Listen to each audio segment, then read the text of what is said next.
À Divo, une ville où le commerce bat son plein, vivait Néné, une femme d'une trentaine d'années, connue pour son petit étal de tomates au marché. Néné était travailleuse, mais la vie ne lui faisait pas de cadeaux, ses dettes s'empilaient, et ses 3 enfants avaient souvent le ventre vide.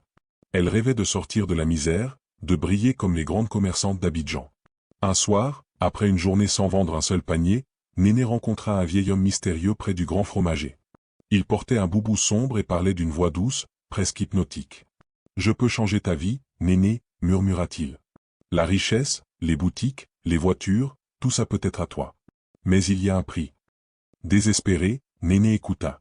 Il lui proposa un pacte, offrir son « énergie » à un fétiche en échange d'une fortune immédiate.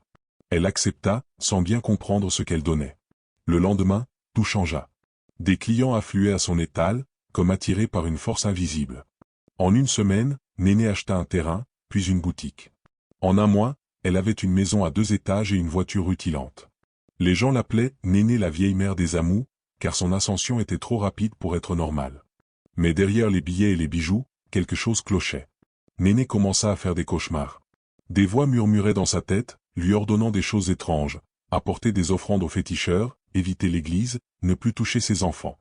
Pire, ses enfants tombèrent malades, l'un après l'autre, sans explication. Les médecins ne trouvaient rien.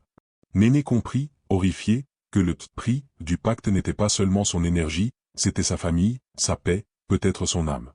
Désespérée, elle chercha le vieil homme, mais il avait disparu, comme s'il n'avait jamais existé. Elle alla voir un pasteur, qui lui dit que le pacte était lié à un esprit puissant. Pour s'en libérer, Néné dut tout abandonner, la boutique, la maison, la voiture. Elle vendit tout, donna l'argent aux pauvres et s'installa dans un petit village avec ses enfants. Là, elle reprit un étal modeste, mais cette fois, elle jura de ne plus courir après la richesse facile. Aujourd'hui, Néné raconte son histoire sur les réseaux, avertissant les autres, la richesse rapide a un prix que personne ne devrait payer. Si cette vidéo vous a parlé, alors abonnez-vous, partagez, commentez.